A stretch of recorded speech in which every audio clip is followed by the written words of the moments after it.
द्वारा दिया गया समीकरण है, जो कि एक पृष्ठ से घिरे संपूर्ण वैद्युत फ्लक्स, यानी यहाँ पे फाई ई रहेगा।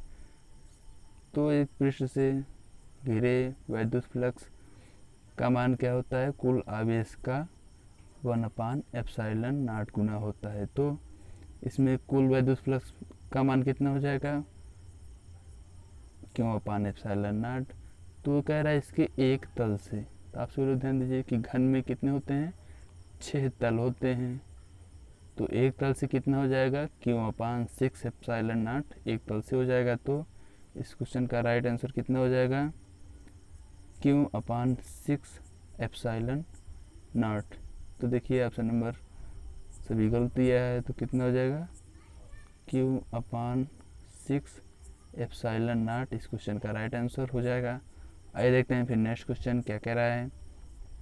4 बिंदु आवेश Q= 2 कूलाम, QB 5 कूलाम है, और QC 2 कूलाम है, और QD -5 कूलाम है, जो कि 10 सेंटीमीटर वाले भुजा के एक वर्ग ABCD के शीर्ष पर अवस्थित है।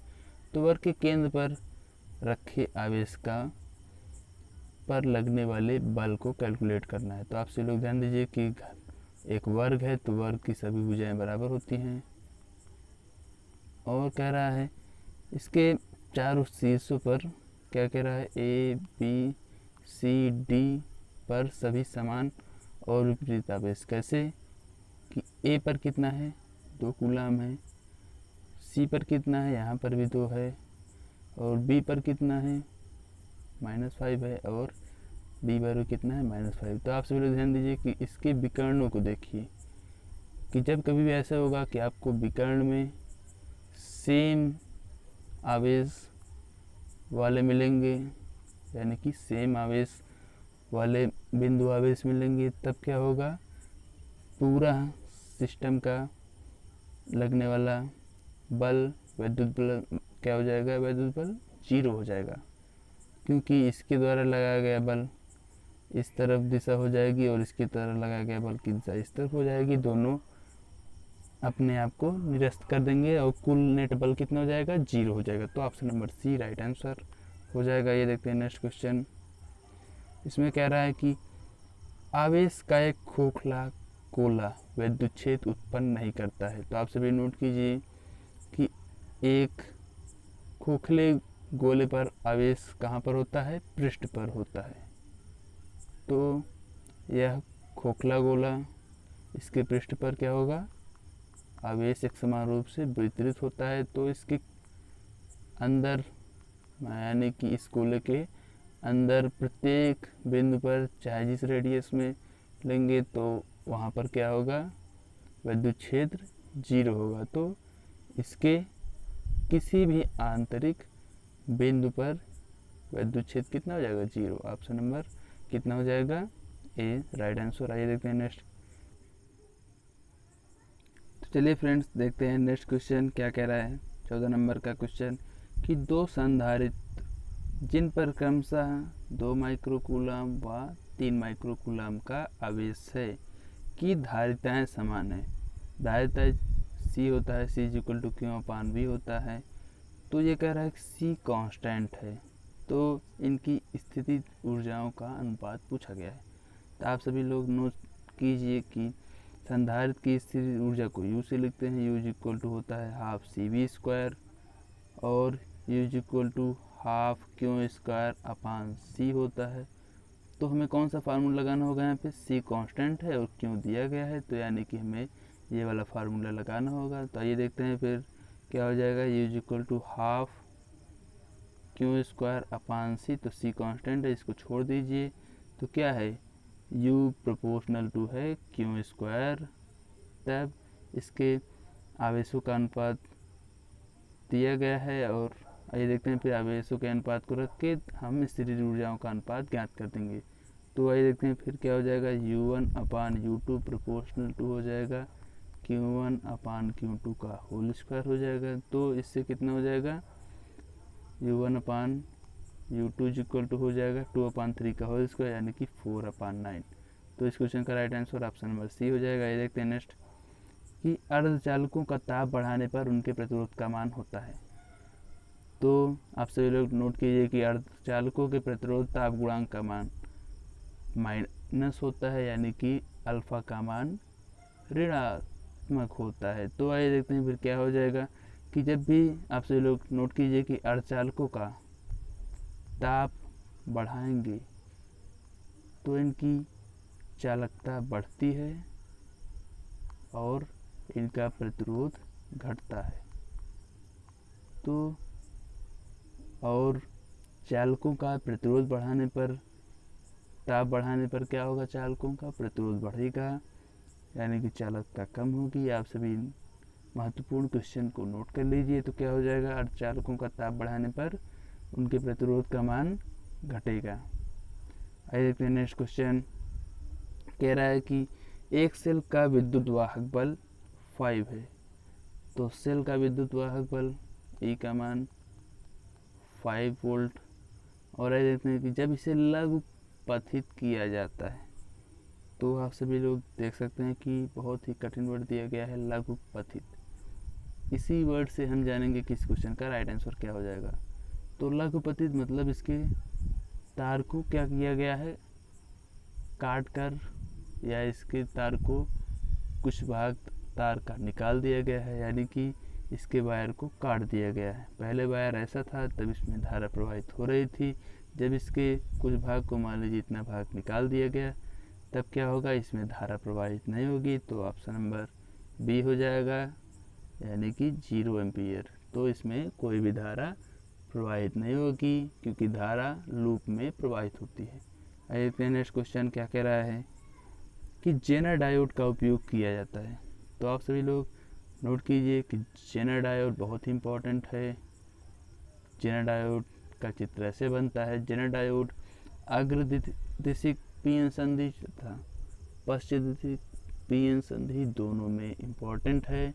जेनर डायोड से अग्रदिशिक होने पर अग्रधारा तथा पश्चिदिशिक होने पर पश्चधारा प्रवाहित होती है। जेनर डायोड पश्चिदिशिक में हमेशा लगाया जाता है, क्योंकि ये उसमें बहुत अच्छा वर्क करता है। तो क्या हो जाएगा, अग्रदिशिक तथा पश्चिदिशिक दोनों में इसका उपयोग होता है।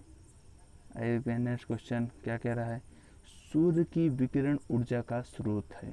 तो आप सभी लोग नोट कीजिए कि सूर्य की विकिरण ऊर्जा का स्रोत क्या है, नाभिकीय संलयन है। ये बहुत ही इम्पोर्टेंट क्वेश्चन है, प्रत्येक एग्जाम्स में पूछ लिया जाता है और एयरफोर्स के एग्जाम में बहुत बार रिपीट होने वाला ये क्वेश्चन है। आइए देखते हैं नेक्स्ट कि निम्न में से विद्युत चुम्बकीय विकिरण नहीं है।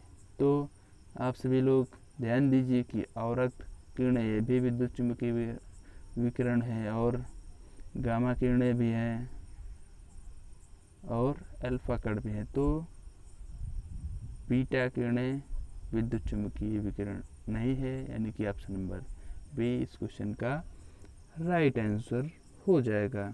आइए देखते हैं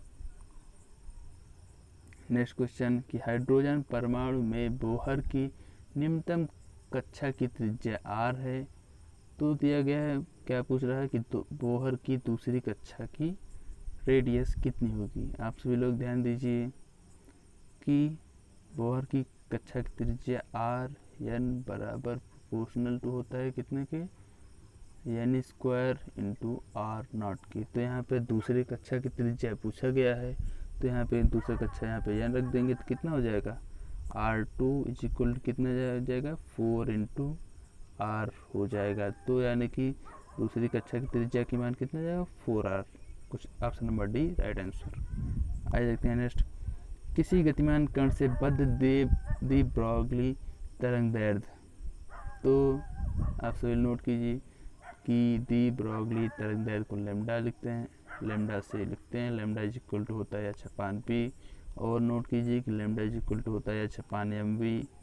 और एक फार्मूला नोट कीजिए कि लेमडा इज इक्वल टू होता है छपान अंडर रूट 2m के, जहाँ पर के गतिज ऊर्जा है। तो आइए देखते हैं फिर क्या पूछ रहा है कि इसमें दिया गया ऑप्शन में इसके द्रव्यमान के अनुक्रमानुपाती। तो देखिए कि यहाँ पर द्रव्यमान के तो अनुक्रमानुपाती है नहीं, ये तो व्युत्क्रमानुपाती है, तो ये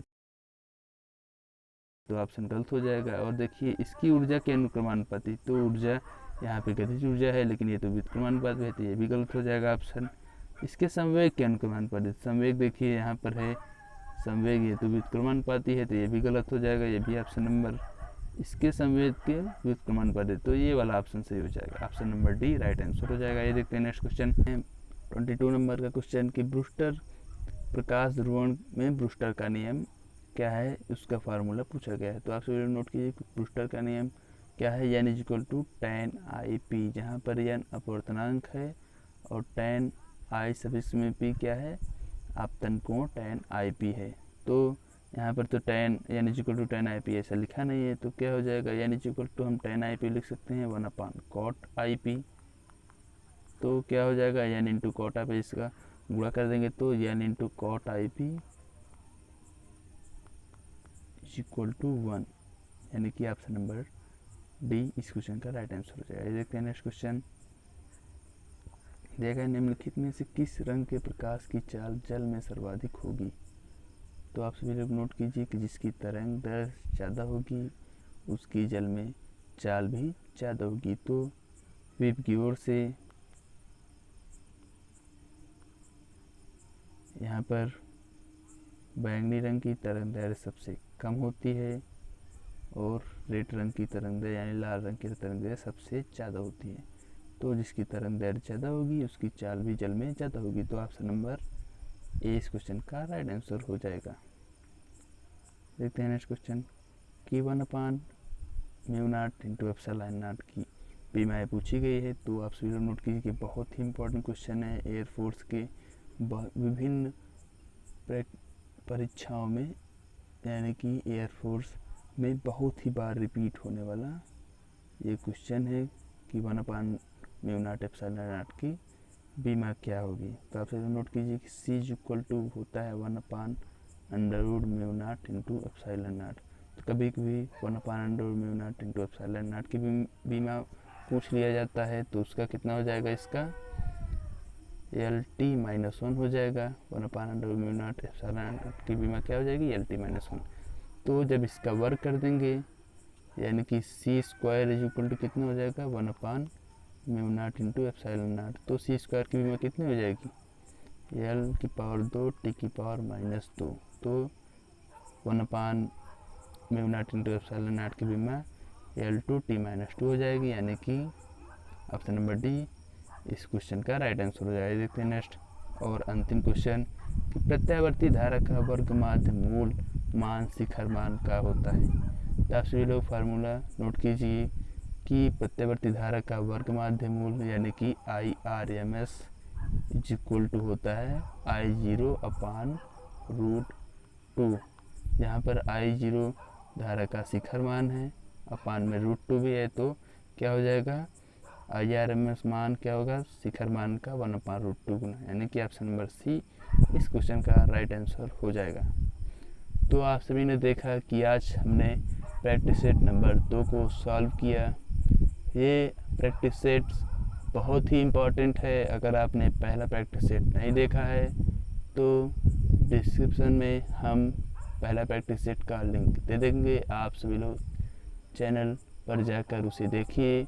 वो प्रैक्टिस सेट और आने वाले सभी प्रैक्टिस सेट को आप देखना ना भूलें, क्योंकि इन सभी प्रैक्टिस सेट से ही एग्ज़ाम में क्वेश्चन आने वाले हैं, जो कि आगामी एयरफोर्स 2021 को ध्यान में रखकर बहुत ही इम्पोर्टेंट क्वेश्चन को हम लेकर आए हैं और आने वाले कुछ वीडियो में और लेकर आएंगे। तो आप सभी चैनल को सब्सक्राइब करना ना भूलें, ताकि आप आने वाले वीडियोज़ की नोटिफिकेशन को पा सकें। और चैनल को सब्सक्राइब करें और वीडियो को लाइक करें, अपने फ्रेंड्स के साथ शेयर करें।